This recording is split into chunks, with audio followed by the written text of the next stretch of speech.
Welcome to the episodes, which are the normal program of the Friday afternoon by AP State Council of Higher Education up to date. It takes immense pleasure and joy to welcome you all to the 100th episode of the Dr.P.R.Bhanu. This program was the brainchild of Murthy Center, Chairman AP State Council of Higher Education, to reinculcate the lost joy of a book in the younger generation. We all are aware and stand in illusion about what is the habit of book reading and can do to the minds of the people. We have started this initiative on 23rd of April 2021, which was inaugurated by Dr.P.R.Bhanu Hemchandra. The first reviewer of the book was Chinna Veerabhadra Garu, who was the school commissioner of school education, and also Dr. Sriranga Matthew was there on the first episode. Starting from the day of 23rd for April 2024, which is there, the program was there bilingual weekly review. From then on, every Friday, our minds have traveled from the town of Malbury to Harvard and Frankfurt, and reviews have given us the glimpse of socio-cultural continuing situation and the emotional turmoil of every character in the book, which made us very inquisitive. The movement feels very surreal to us that though this short journey we have traveled to the imaginations and beautiful facets of Karidasa, Sri Sri, Buddha, Bharati Chandu, Devakula Balagangatha Telugu, Volga, Chibabu, Kavuri Bharadwaj, in Telugu literates, the chains of Telugu literates. Similarly, in English component, we have got the books from Rabindranath Tagore, R.K. Narayana, Bhattacharya, Raja Rao, J. R. Singh, Douglas Hemingway, Khalil Gibran, Geoffrey Archer, John C. Maxwell, O. Henry, Salman Rushdie, and J.K. Rowling, Annie Frank, ultimately A.P.J. Kalam. One of the oldest book of 1857, Henry David Thoreau's. So this journey of ours led from 23rd of April 2021 to till date without any interruption, and the support of the students as well as the reviewers who are coming from different walks of the life. There are lecturers, there are professionals, there are professors, and also reviewers of different topics. Especially, there are the persons dealing with the literature. So, in a short, we will be reviewing again with the 100th episode of today's program. The book is The Parable of the Pipeline by Book Hedges, being reviewed by none other than the Professor of Excellence, Professor P.R.Bhanu, who has introduced the third episode of this topic of physics, with the highest number of views coming to the in the YouTube channel. Regarding the introduction of Professor Bhanu, he has basic education BTech from S University, MTech from JNTU, and PhD from JNTU. He joined as assistant professor in JNTU Hyderabad, and now he is a professor of JNTU Anantapur. His areas of expertise was traffic engineering, transportation system management, urban transportation planning, traffic analysis, highway engineering. He was member of many professional societies like Institute of Engineers, Calcutta, Life Member Indian Roads Congress, New Delhi, Life Member Indian Society for Technical Education, New Delhi, Life Member Institute of Urban Transport, New Delhi. He was associated with the research and conducting many seminars and projects. He has got about 40 plus research articles which are published in national and international workshops, seminars, and conferences. He has got 30 years of teaching experience for postgraduate and graduate students, and presently chairman board of studies of in civil engineering JNTU, member of academic boards of JNTU Hyderabad, ST University, College of Engineering, and so on and so forth for engineering with the facial civil content. His research experience also, he was one of the recipients of JAC fellowship, that is German collaboration German Academic Exchange Program. He is as a senior research fellow in the program. Coming to the consultancy part, he was a project coordinator of complex traffic management study. As initially we made his area of focus on traffic engineering and transportation system management. So he was associated with Telangana as well as New Andhra region for transportation departments. He was the first coordinator of comprehensive traffic management study for Cyberabad area and KSRTC bus terminal in Karnataka. And also project department development of junction program of the MSH area in Hyderabad, Bangalore area and other places. He has administrative experience of many things. Presently, faculty development program of JNTA and also director for academic work of JNTA and director for alumni matters of JNTA, director for foundations of JNTA from the office of special group.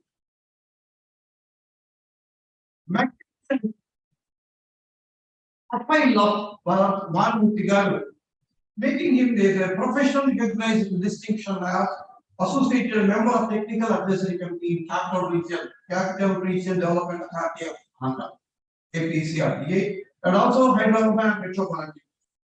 Technical advice to traffic government of for its program in Andhra Pradesh Urban Services through APUSP funded by DFID.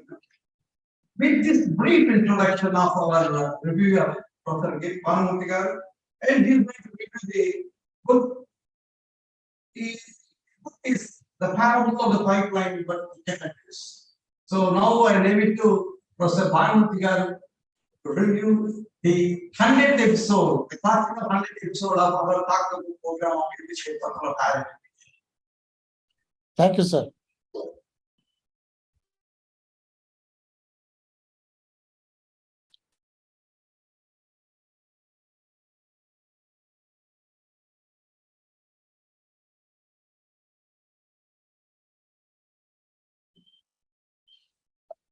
So thank you, Dr. Bhaskar Garu, for your kind words in introducing me. A very good afternoon to all the people who are watching this program. At the outset, I would like to extend my thanks to the chairman of Andhra Pradesh State Council of Higher Education, Professor K. Hemchandra Reddy Garu, who has conceived this program. And in fact, as told by Dr. Bhaskar Garu, this program is a brainchild of Professor K. Hemchandra Reddy Garu, who has realized that the present day student community have lost the habit of book reading because of the invasion of social media on our daily lives. So he wanted to revive this habit of book reading among the student community.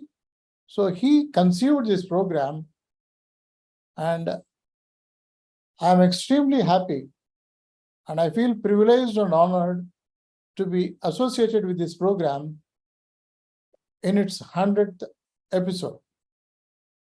In fact, this is the second opportunity given to me by APSCHE. Earlier, I have reviewed a Telugu book in the third episode of this program. So, once again, my heartfelt thanks to the chairman, Andhra Pradesh State Council of Higher Education, Professor K. Hemchandra Reddy Garu, Dr. Bhaskar Garu, Dr. Matthew Srirangan Garu, and then all the people at the APSCHE who are associated with this particular program. So now, let me come to the review part. Actually, I don't have any PowerPoint presentation. I'll be talking like this because I feel that talking face-to-face will give a more personalized experience, and we can connect together to each other better. So that's why I'll be reviewing the book without any PowerPoint presentation. I'll be reviewing the book, The Parable of the Pipeline, written by Burke Hedges. In fact, This book teaches about financial freedom, how to attain financial freedom. Unfortunately, our schools or our colleges or our universities do not teach us how to create wealth, how to make money, what is the importance of money in life. These aspects are not taught in any school or in any college. Now, all of you know that 98% of the people, all of us, we get our money or we get our income by working in some organization. Say somebody may be working as an attendant, somebody may be working as an elementary school teacher, somebody may be working as a professor in a university, somebody may be working as a CEO of a big industrial organization. Whatever may be the position, whatever may be the level at which they are working, what they get is the money for the work they render. The work they render means the time they put up in doing their job. So they are trading their money, they are trading their time for money. So for attender, maybe 1 hour of job may get him, say, $1. Maybe for a school teacher, 1 hour of work may get $10. Maybe for a university professor, 1 hour work may get $100. For a CEO of a big business organization, 1 hour may get $1,000. The value, what he gets for 1 hour may differ, but everybody is doing the same thing. 1 hour of work is equal to 1 unit of money. The unit may change. When they stop working, their income stops. So this particular paradigm, Burke Hedges gave a name for this. He called this as time for money trap. All of us are in this time for money trap. We trade our time for money. You can be financially free only when you come out of this trap, because financially free means you should be getting the money, and at the same time, you should be able to utilize your time as you wish. That is what financial freedom means, and that is what Burke Hedges is teaching in this particular book. How we can come out of this trap that is called time for money trap, and how we can become financially independent or financially free. So before I go into the book, I would like to tell something about the background of the author. Because if you understand the background of the author, you will appreciate the book in a better way. Burke Hedges' father, that means Senior Hedges, was one of the richest men in the Cuba in early 1950s. In early 1950s, he had 12 different businesses in Cuba. And at that time itself, his property was estimated as $20 million. I'm talking about the period of early 1950s. So Burke Hedges' father was one of the richest persons in Cuba at the time. He was having 12 different businesses, like one retail store, one textile mill, one chemical manufacturing factory, like that, 12 different businesses he was having. And he was a very wealthy person. $20 million in early 1950s, you can imagine what is its worth. Okay, everything was going on well. But in 1959, something happened in Cuba. In 1959, Cuban Revolution took place, and the Communist Party, under the leadership of Fidel Castro, came into the power, overthrowing the then government. As per the communist philosophy, the moment the Communist Party came into the government or came into the power, they declared all the wealthy people, all the affluent people in Cuba as criminals. What was their crime? They have amassed a lot of wealth, and the Communist Party labeled it as crime against poverty. So, what the communist government did was they confiscated all the properties of Burke Hedges' father. They seized all his bank accounts, and they declared him as a criminal, like all other affluent people. So, fearing persecution by the government, Burke Hedges' father fled the country of Cuba. He escaped from Cuba with a bag full of clothes, and he went to Jamaica.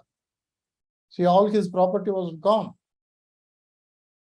Overnight, he became from one of the richest men in Cuba into a common man in Jamaica. But he was a great dreamer.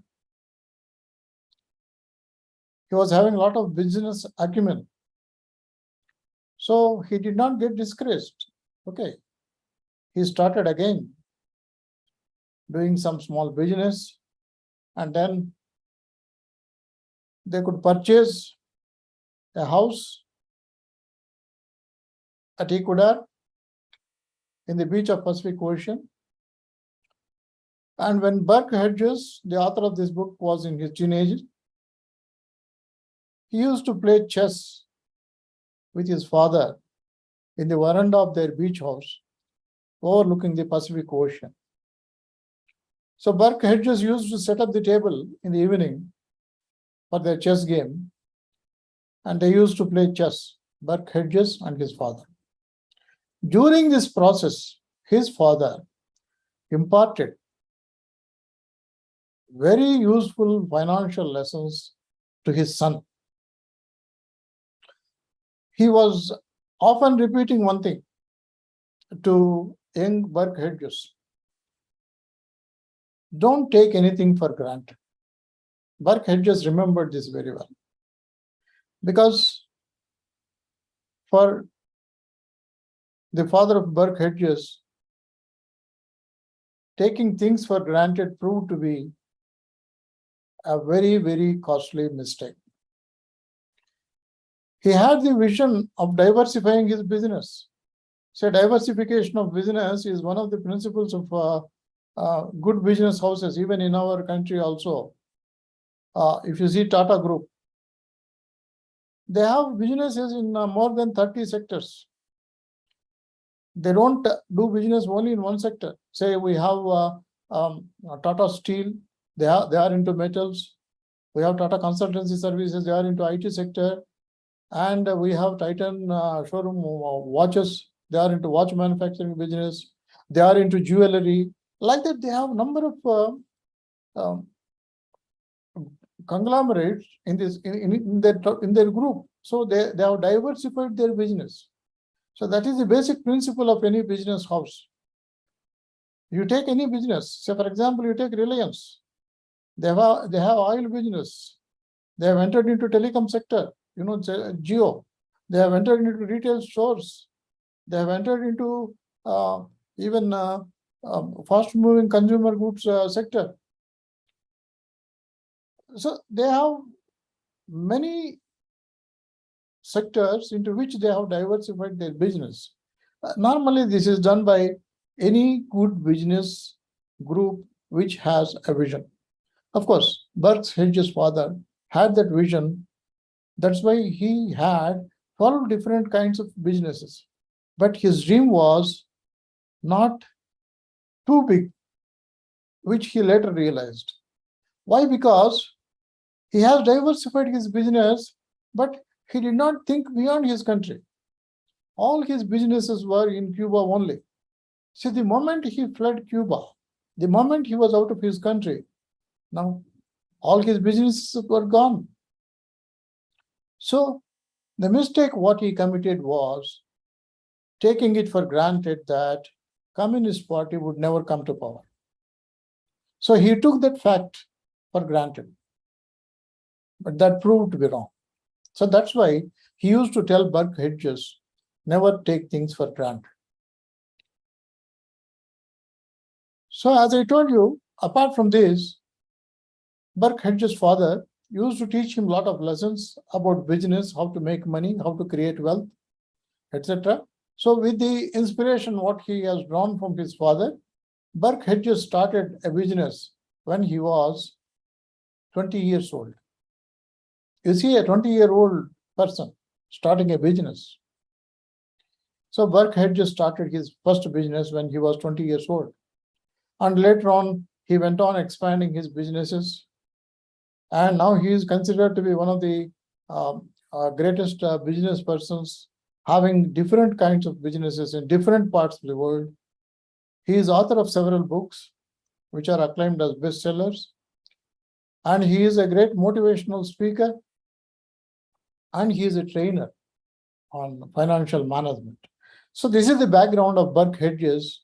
And now let us go into what Burke Hedges wants to teach from this book, The Parable of the Pipeline. Now, if you want to understand what is this parable of the pipeline, what exactly Burke Hedges means by pipeline, we should understand a story with which Burke Hedges starts his book. This story may take maybe 20 minutes or so, but the story is worth understanding because the story is the essence of this book. This story is the foundation on which the entire book, The Parable of the Pipeline, is written. So let us try to go through this story. Let us try to understand what this story wants to teach us. Somewhere around 1800, in a small village in Italy, there lived two cousins who were in their 19th or 20th year, almost late teenagers. Their names were Pablo and Bruno. Pablo and Bruno were cousins. They were very good friends. They were great dreamers. And they both were very hardworking people. Whenever they met, they used to meet every day. And they used to discuss how they could become the richest people in the village. What they wanted was only an opportunity. That village had a river at a distance of 1 kilometer. So every day, the people of the village, whatever families are residing in the village, they used to go to the river to get the water, carrying the buckets.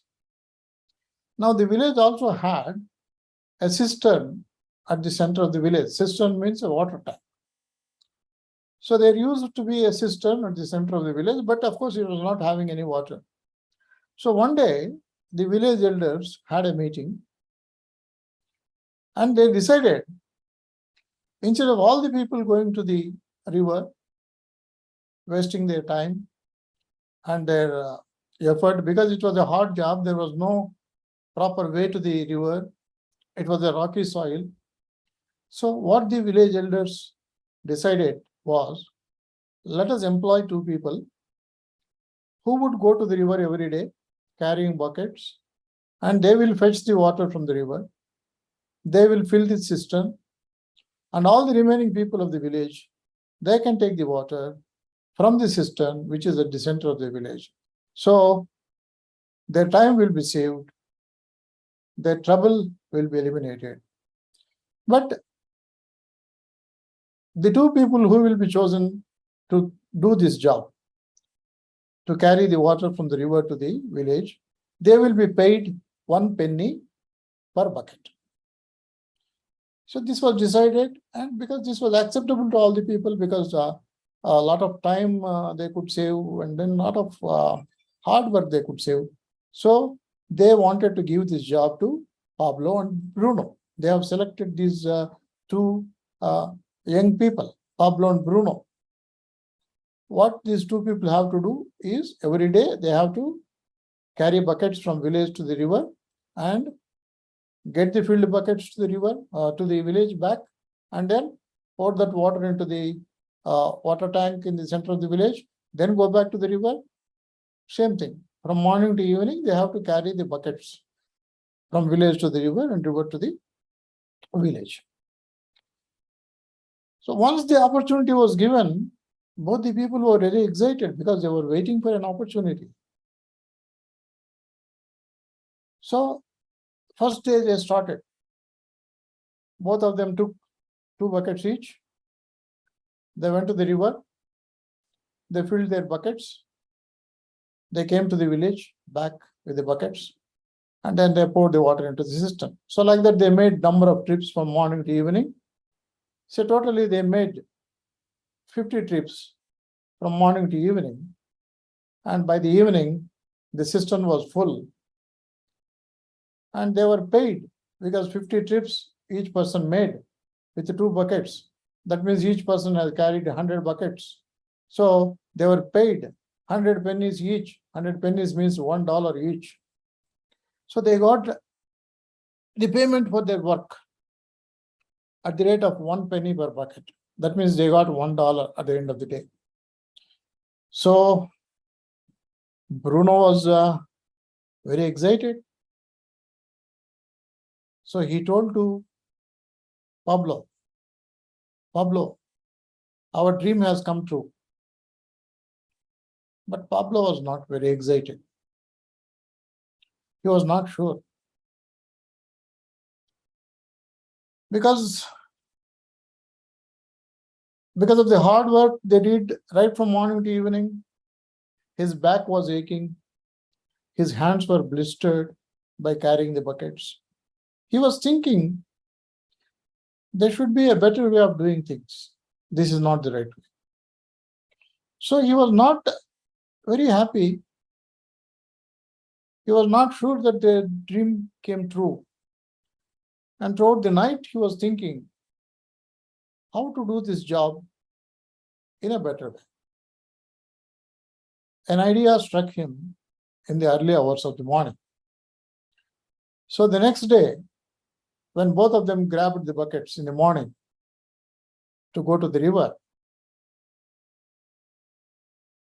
then Pablo told Bruno,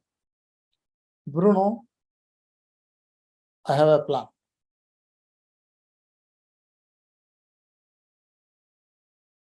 Then he told Bruno, instead of this drudgery of carrying buckets every day from a river to the village, let us build a pipeline from a river to the village. So we need not carry the buckets then, if we can build the pipeline. Bruno was shocked. He never heard about any pipeline. He looked at Pablo with wonder and he told, what pipeline? Who ever heard of a pipeline? What is that you are talking about? And he further told, look, Pablo, we have got a very good job in the village. So every day I'm getting $1. So with this $1 in 1 week, I can purchase a pair of new shoes. In 1 month, I can purchase a cow. Maybe in 6 months or 7 months, I can purchase a new hut. So I'm going to be rich. And other than that, giving weekends off. We need not work in the weekends. And they are also giving us 1 week paid holiday, paid vacation in 1 year. What more do you want? Say our life is set.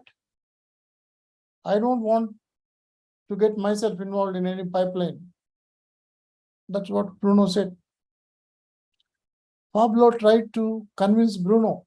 Pablo tried to tell him his big dream. But Bruno did not heed. So Pablo started working on his pipeline project alone. Both were carrying the buckets. But what Pablo did was, for half the day, he carried the buckets to and fro from village to the river. And for the remaining half of the day, he started working on his pipeline. But Bruno was carrying the buckets throughout the day, from morning to evening. So obviously, the income of the Pablo is half the income of Bruno, because he was working only half the day. The other half of the day, he was working on his pipeline. So he found it very difficult when he started working on the pipeline, because it was a rocky soil, and digging that soil was very hard. So he worked in the weekends also in order to expedite the work of pipeline building. Pablo worked in the weekends also. Then, in fact, he was working more harder than Bruno, though he was getting half the money what Bruno was getting. He was working much harder. So here, one thing we have to remember in the story. Half the time he was carrying the buckets, the other half he was spending in building the pipeline. So he did not quit the job of bucket carrying, because he needs bucket carrying job, because that gives him some income which he needs for the tools what he had to use for building the pipeline. He needs pipes also, so he needs money. So for that he was working for half the day, and the other half he was working on the pipeline building, and he was working even during weekends also. He knows that someday his hard work is going to pay him higher dividends. Constantly he was motivating himself. Okay, tomorrow's dreams require today's sacrifices. If I have to be free financially tomorrow, I have to work hard now. So he had that idea in his mind that short-term pain is long-term gain. So he was motivating himself with these kinds of words every day, and he was working hard and hard on building the pipeline. So months went on, time was passing. So now Bruno earned some money. Say some 3-4 months passed. Bruno has earned considerable sum of money. He purchased a new hut, and he started wearing fancy clothes. He started purchasing fancy material. And during the weekends, he used to throw parties to the villages. He used to spend more time at the village tavern or village bar, and people used to flock around him. They called him Mr. Bruno. So because he earned money, he also earned some respect in the society. So people looked at him with respect. They started calling him Mr. Bruno. And in the tavern, Bruno used to offer drinks to the people who have flocked around him. So because he was offering free drinks, even for his silly jokes, the village people used to laugh very loud. Both Bruno and the village people used to call Pablo mockingly as Pablo the pipeline man. But meanwhile, what Pablo was doing, he was building his pipeline. He was working hard, even during weekends. So when Bruno was taking rest, laying in his hammock outside his house, Pablo was working for his pipeline. He was digging the soil inch by inch. He knows these inches will become feet someday. So same thing happened. The inch became foot, and then later, after some days, it has become 10 feet, then 20 feet, then 100 feet. So Pablo could see the progress, and he was getting motivated by the progress what he was making. And he kept on reminding himself about his bigger dream. He wanted to build a pipeline from the river to the village center. So he kept on doing his work. And in the evenings, when he was coming back to his hut, totally exhausted with his hard work of the day, he used to hear the laughter from the village tavern. He also used to hear the mocking comments on him by the villagers, but he never worried about them. He never bothered about them. So several days, several months passed, and one day Pablo realized that he has completed his pipeline halfway, maybe 1 year or so. Now he has completed his pipeline halfway. That means he had covered half-kilometer distance with his pipeline. So now he realized that he need not walk 1 kilometer to the river from the village to get the water or to carry the water. He can walk only half the distance up to the point up to which he has built his pipeline. From there, he can take the water, get it filled in the buckets, and he can carry the buckets back to the village. So that means he could save half the time in the morning. Now here is another important point which the young people who are listening to the story have to understand. So he could save half the time in the morning. He was carrying buckets only in the morning. But now he need not walk all the way 1 kilometer to the river because he has built a pipeline half the way. So he needs to walk only half kilometer. So that means whatever work he was doing in the morning, that could be done now within half the time. Now what he did with the time he saved, he did not invest that time again in carrying the buckets. He carried only whatever number of buckets he was carrying earlier. That means whatever number of buckets he was carrying in half the day. But whatever time he saved, he invested in building the pipeline. So this is an important point which we have to understand if we want to appreciate this story.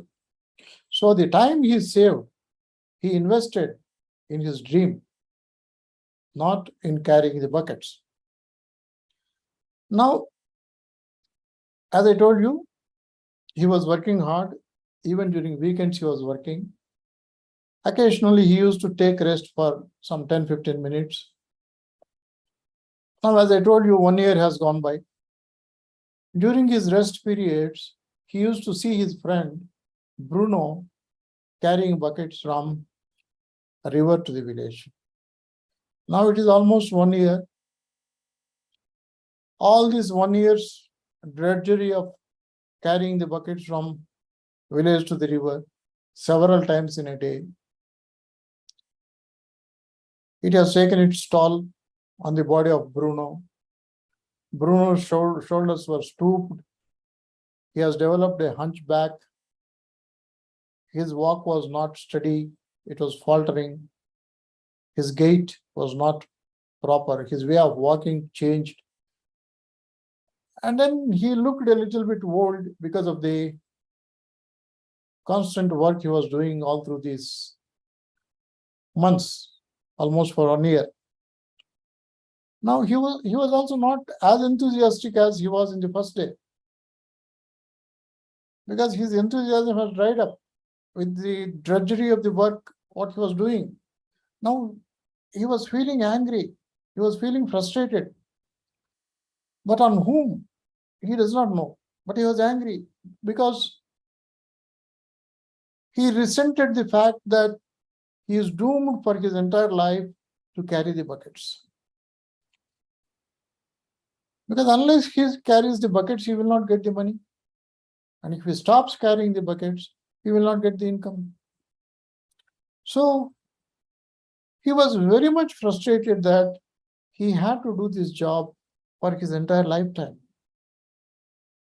So he was getting easily irritated by the villagers also, because he does not know how to vent out his frustration, how to vent out his anger. So his relations with the other villagers have slowly deteriorated. He was getting irritated. So people started avoiding him. And then out of frustration, he used to spend more time in village tavern, consuming more and more alcohol, sitting in a corner. And no villager came to him because his behavior is different. He was getting easily irritated. So they did not go to him. And they started calling him Mr. Bruno, the bucket carrier. Some youngsters in the village even started mimicking his style of walking with stooped shoulders, with hunched back, and all the remaining villagers used to laugh at this mimicking performance of the youngsters. So whatever position Bruno was enjoying in the village, that was gone now. So Pablo was looking at all these things. He understood all these things. But he could not do anything. His friend did not join him when he offered him the partnership in pipeline building. So now the final day came. The Pablo's pipeline is complete. Ultimately, Pablo could build a pipeline up to the cistern in the village. Almost 2 years' time he has taken. Now, on that day, all the villagers gathered round the cistern, gathered round the water tank to see this miracle of water gushing out from the pipeline. The water was gushing out from the pipeline, from the river into the village cistern. It was a wonderful sight, and everybody looked at Pablo with wonder and awe. And even the local politicians lauded Pablo for his vision, and they wanted him to run for the mayor post of that region. They started calling him, instead of Pablo, pipeline man, they started calling him Mr. Pablo, the miracle man. But Pablo was very clear in his mind. He knew what he did was not a miracle, because he has much bigger dreams. This is only the beginning. He knows that his dream has not yet ended. So he rejected the offers of the local politicians because he wanted to work on his bigger dream. But now the pipeline has come. The village was getting water continuously. So the people from other villages also came to know that this particular village has got continuous supply of water. So if they come to this village, they need not go to the river every day. So people from other villages, nearby villages, started coming to this village, and they started settling in this village. The village grew, the village prospered. So by building the pipeline, not only Pablo prospered, even the village prospered. Pablo was getting money now, whether he works or not, because the water was continuously coming to the cistern from the pipeline. So he was paid for every gallon of water, whether he was sleeping, whether he was eating, whether he was playing, whatever activity he was doing, money was flowing into his pockets because the water was flowing through his pipeline. So there was no need for him to go to the river carrying buckets.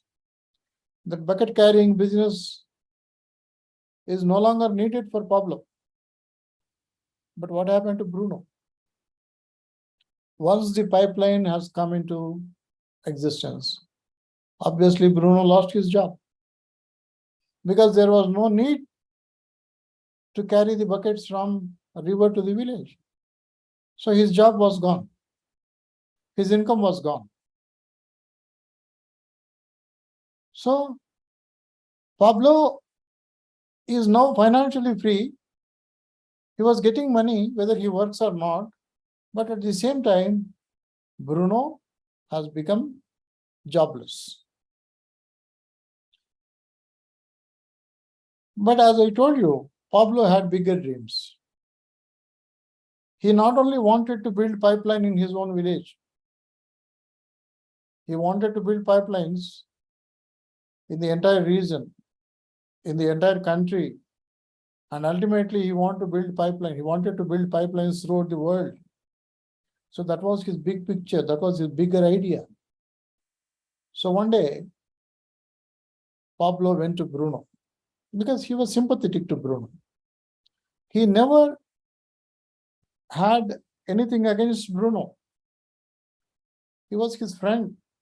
So he went to Bruno. Bruno was sitting in his house, dejected. Then Pablo called, Bruno, I need your help. And Bruno was shocked because what help he could do? He doesn't have any money. He doesn't have a job. So with worn out looks from his narrow eyes, he gazed at Pablo and he told Pablo, don't mock me. Don't make a mockery of my situation. But Pablo told him, no, Bruno, I am not mocking. I mean what I said. I want to offer you one of the greatest business opportunities because you are my friend. I want to be my partner. See, this is not the first pipeline which I built. I have plans to build pipelines in all the villages surrounding in this region. I want to build pipelines throughout the country. I want to build pipelines throughout the world. So I have a plan.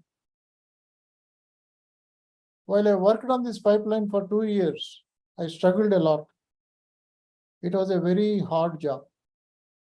But I learned by practice what tools to use to build a pipeline, what techniques work better. Because I kept a notes, I kept a record of what I was doing all this time. So over this 2 years period, I have evolved a better system of building a pipeline. Now I can build a pipeline in 1 year. 1 kilometer pipeline I can build in 1 year, though I have taken 2 years for my first pipeline. So my plan is, I will take you as partner. I will teach you the technique of building the pipelines. What you do is, you teach the technique to 3 or 4 other villagers, from other villages. Let them learn. Let them build pipelines in their villages. And let them teach to 3 or 4 other people from the nearby villages. So that this technique of building the pipelines will be known to as many people as possible. And over a period of time, we will have pipelines throughout the region, throughout the country, and throughout the world. And what we will do is just we will take a small amount of money for every gallon of water that flows through any pipeline in any of the villages throughout the world. The remaining money goes to the people who build. We take only a small percentage. So you see, finally, without doing any work, we will be getting money. You please try to understand this plan. I am offering you this business opportunity because you are my friend. Now Bruno thought for a while. Of course, I told in the beginning, Bruno was also a dreamer. But initially, his dream was not as big as that of Pablo. His dream was limited only up to his village. He wanted to be the richest person in the village. So his dream never went beyond his village. But now, when Pablo explained his plan, Bruno realized the potential of the plan. He could see the bigger picture. He could see he could see tomorrow. So he accepted. He extended his hands to Bruno. So both of them shook their hands. They hugged each other. They became friends again. So they started teaching this technique to the other villagers. Several years passed by. Now Pablo and Bruno have throughout the world many pipelines which are supplying water to many villages. Of course, still there are many villages in which pipelines were not built. So Pablo and Bruno now, they're getting money into their bank accounts without doing anything. But still they wanted to do something for the community. So this is more important. You see, when you take up something which will make you financially free, that should also give rise to the prosperity of the society or the community in which you are living. So then only you are more successful. So that requires ideas, that requires big dreams, that requires hard work, that requires determination, that requires focus, and that requires patience. Now Pablo and Bruno occasionally used to go to the remote villages, and whenever they saw people carrying buckets, they went to them and they told them their pipeline building plan, and they told them that they can come out of this drudgery and they can become financially free by building pipelines. Of course, some people were very excited and they jumped at the proposal, but many people found some excuse or other, and they did not heed to the words of Pablo and Bruno. Many excuses were told. I don't have time, many people said. Some people said, no, I'm happy with what I'm doing. So this pipeline, I don't know what is this pipeline, but I am very comfortable with carrying buckets. And some people said, I have a friend. He told me a friend of his friend started building pipeline and he failed. So I don't want to take risk. I don't want to build a pipeline. So like that, they could find many excuses. Pablo and Bruno could not do anything. Simply, they were feeling sympathy for the people because They lack the vision. So this is the story of the parable of pipeline. Now Burke Hedges questions us. We are living in a bucket carrying paradigm. We are living in a bucket carrying society. Do you want to be a bucket carrier throughout your life, or do you want to be a pipeline builder? Now, what he means by a bucket carrier? Say 98% of the people in the world, as I told earlier, work for a salary, for a package. So this package is nothing but a bucket. Say I told you, one can be an attendant, one can be a school teacher, one can be a professor, or one can be a manager, the general manager of a company, or one can be a CEO of a company. The only difference is everybody is working, everybody is putting his time, but the pay they are getting is different. That means the size of the bucket is different, but everybody is carrying buckets. So one bucket may be bigger than another bucket. And that does not mean that they are not carrying buckets. The day they stop carrying buckets, their income stops. So Burke Hedges asked the question, do you want to be a bucket carrier, or do you want to be a pipeline builder? So what we teach in the college, what we teach in the schools, or what the parents teach, they teach you study well, find a good company to join. In college also, we measure the success by the number of placements they get. That means we are not coming out of the paradigm of bucket carrying. So maybe one person after completing graduation joins a company. He works there for some time. That means that it's the bucket company A. And then after gaining some experience, he gets a better job in another company. So he changes to company B from company A. That means bucket company A to bucket company B. Only thing is his package is more. So Burke had just very funnily comments that we go on changing from metal buckets to plastic buckets to digital buckets. That's all. But bucket carrying is not gone. We are still in the same paradigm of bucket carrying. So as long as you are carrying the buckets, you cannot create wealth for you. If you want to really enjoy your life, you should create wealth. You should know the means of making money. Now, you may say, money is not everything in life. True. There are more precious things in life than money, like your family, like your children, like your health, like your passions, like your friends. So these are more precious than money. But can you manage all these things without money? Money is not everything. Okay, agreed. But you cannot have anything without money.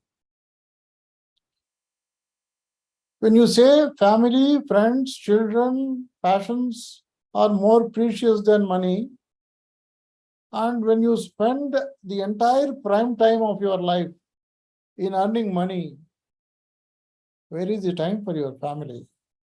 Where is the time for your children? Where is the time for pursuing your passions? Try to understand the philosophy. It is a much greater philosophy. And moreover, what Burke Hedges is talking is not about any kind of scheme which makes you a millionaire overnight. He talks about an idea which takes time. You have to work till your idea becomes a reality. You should work hard. You should carry buckets till you get financial freedom. But you should have idea. You should have focus. You should work hard. You should have perseverance, and you should have patience. So never he advocates becoming a millionaire overnight by resorting to unethical and illegal means. Actually, he gives a lot of examples. Wonderful examples he gives why people fail in their lives when they don't realize this, when they take things for granted, when they don't build different pipelines, different sources of income, which will give them residual income. How they become ultimately broke. Already it is, I think, nearing 4 o'clock, but I will be very fast. He talks about 2 real life cases. He takes 2 examples from the real life. One is the case of a young man. These 2 people are really existing. They existed really. The young man who Burke Hedges has taken an example was Darryl Strawberry, one of the greatest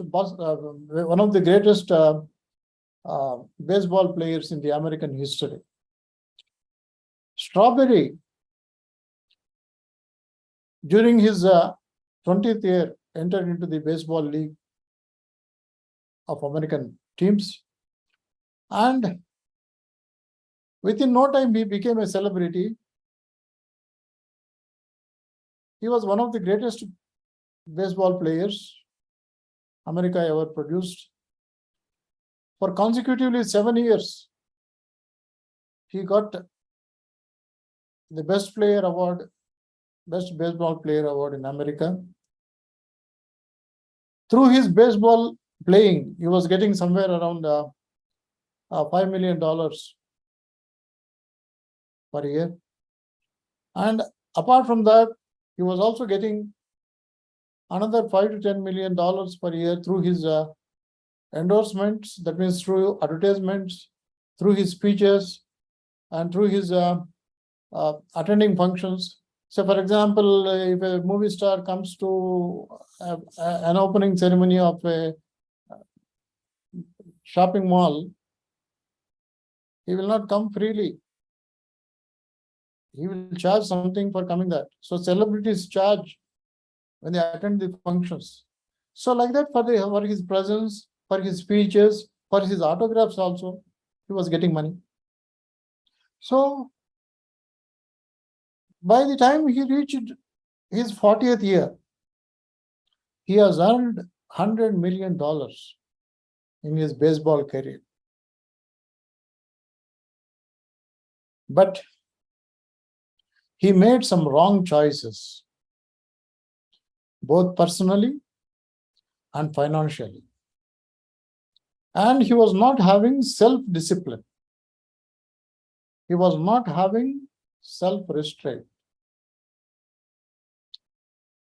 He was very rude. He was a drug addict. He was an alcoholic abuser. He had a divorce with his first wife. He had 3 marriages. So one day,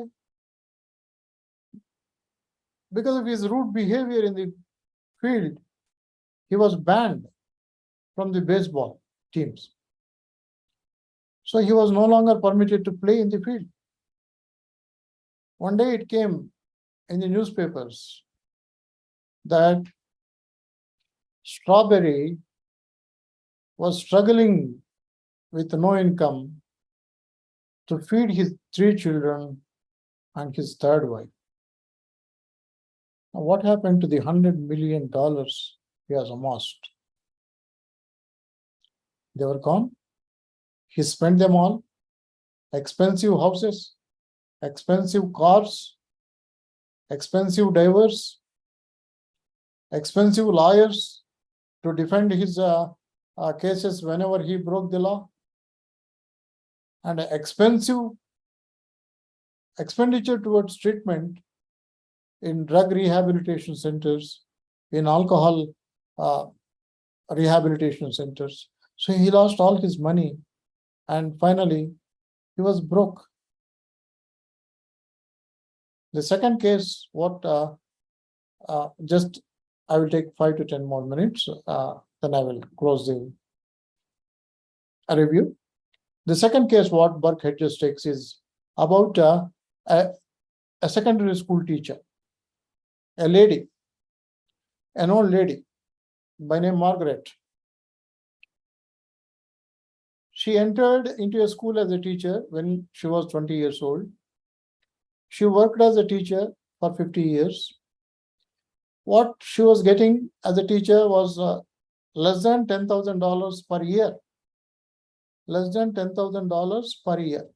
So you compare that with what Strawberry was getting. Strawberry was getting somewhat around $10 million per year, whereas this school teacher was getting less than $10,000 per year. She got retired when she was 70 years old. But when this school teacher, Margaret, died at the age of 100 years, she left $2 million as charities for 10 different charity institutions, for all the schools she attended, and for her church. How could a school teacher who was getting less than $10,000 a year could amass $2 million when she died? Because she was continuously investing in stock market right from her first month of joining the job. Whatever she could save, a part of that she was investing, and she never sold whatever stocks she invested in. So for 50 years, she went on investing in small amounts every month in stocks. So she was building an investment pipeline. So after 50 years, the worth of what she has invested in stocks grew to be millions of dollars. So even at the time of her death in her 100th year, she had $2 million to give away for charities. Now, is not it amazing? Now, I think people who are familiar with Indian cricket scenario may remember one player, Vinod Kambli. Vinod Kambli and Sachin Tendulkar, they were schoolmates. Both of them had extremely good talent as batsmen. In fact, when they were in school in Mumbai, under the guidance of Ramakant Achrekar, their coach, they had a record to their partnership. Vinod Kambli and Sachin Tendulkar scored 664 runs in a match, each of them hitting triple century in that match as kids, school kids. Now both of them had a chance to enter into Indian cricketing team. And when Vinod Kambli was playing his first test matches, people were of the opinion that Vinod Kambli was more talented than Sachin Tendulkar, because he made 2 double centuries in consecutive test matches.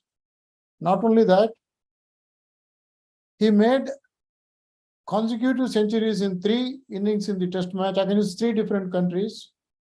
So he was the first Indian to reach 1,000 runs mark in test cricket. So his records were amazing, and people were predicting that one day he would break the records of Don Broadbent also. But Sachin Tendulkar became the god of cricket. Now where is Vinod Kambli? Nobody knows. What happened to such a great talent? His attitudinal pattern ruined his career. He was rude. he used to break the law very often. Many drink and drive cases. He abused his wife, harassment. His unruly behavior ultimately made his career to deteriorate, and as fast as he has risen, with the same speed, he went into oblivion. Is it not a lesson for all of us? So now, my dear friends, this is actually the philosophy of the book. One should build pipelines which will give residual income for the entire life. I will end this with only one point, what Burke had just told at the end of his book. So he wrote his book in 2001. Please remember this year. He wrote the book in 2001. Now what he writes at the end of the book is, today's generation have one pipeline opportunity which was never available to the earlier people in the human history. He wrote this. Present generation have one pipeline opportunity which was not available to anybody in the entire human history. That's what he told. Now, what he was referring to? He was referring to the internet. He called it as e-pipeline. See, he was referring to the internet in 2001, and he told that it is the greatest time leveraging tool. I'm sorry, I could not tell you about time leveraging. Time leveraging is one very great principle which you can get from this book. So, internet is one of the greatest time leveraging tools available to this generation, that he called as e-pipeline. That is in the year 2001, when we did not have any social media like WhatsApp, Facebook, nothing like that. No Telegram, no WhatsApp, no Facebook, and even email was also not known to many people in 2001, I should say. But then itself he could predict that internet going to be one of the greatest pipelines for the people. Now the same thing is happening. So, for example, just I will give sir just 2 more minutes, sir. I will stop. Say, for example, now what kind of opportunities the internet is offering to young people? Let us say you are good at something. Let us say you are good at teaching mathematics. Now, what we can do is, suppose you want to teach 7th class students. You have the knack of teaching mathematics very well. So what we can do is, we can upload your teaching lessons, take the videos of lessons, 1 hour lessons, each topic, you upload them in the YouTube. Okay, when people know that they have mathematics lessons available on the YouTube, they go through your videos, and obviously because you have got great talent, they get attracted to your way of teaching. They tell their friends. So like that, through word of mouth, your lessons become very popular. Lakhs and lakhs people. Say the people who view your lessons will grow from hundreds to thousands, and then lakhs, and then crores. As the number of views for your videos grow, YouTube company will pay you, because they can use your channel for advertisements, and whatever money they get through advertisements, a part of that you will get. See, you are giving a lecture only once, you are uploading that. Okay. Last year, the 7th class students went through your lectures. Let us say some 1,000 students went through your lectures. They must have gone through your lecture at different times, not all of them at one time. Now this year, some people have gone through your lecture. Next year, people will go through your lecture. So you have given lecture only for 1 hour, you have uploaded. But if 10,000 people view that lecture, it is as good as giving a lecture for 10,000 hours. So this 1 hour what you have used here is equivalent to 10,000 hours. So that is what time leveraging means. So like that, there are many opportunities available now through internet. Say you can be your own employer, you can be a master of your own life. So this is the ultimately what Burke had just wanted to say. Build your pipelines, dream, focus on your dreams, do hard work, be perseverant, have determination, have patience. Say, don't think that you can become millionaire overnight. It takes time. And most important message this parable of pipeline story gives is, when you grow, when you become financially free, when you prosper, let your efforts, let your enterprise also lead to the prosperity of the community in which you are living, also leads to the prosperity of the country in which you are living. So that is the greatest message what this book gives. So I stop here because of the paucity of time. I thank all of you for your patient listening, and I request all of you to go through this book, because there are many interesting concepts. The language is very simple. There are no hi-fi words. There are no technical words. There are no financial jargon. So the book is written in a very simple style with very simple words, and it is only 120 pages. So I urge upon all the viewers to go through this book and get your lives a pipeline. All of you build pipelines for your life so that you can be financially free. You can spend your time with your families. You can spend your time with your friends. You can spend your time with your passions. So good luck to all of you. Sir, thank you very much for giving me this opportunity. So with this, I close my review, and over to you, sir. Oh, thank you, sir. Thank you. First of all, I should say thank you for presenting a simple book in a different way, with a background story, supported with the financial management, and also with the going with the community development. Because followers have taken the chance of building the pipeline and get money, so that we contributed to the again the community level. So your message from the book to the students of this present generation in managing their financial levels, as well as the usefulness of their information. That is, whatever they have, they can contribute to the development of the system as well as the country.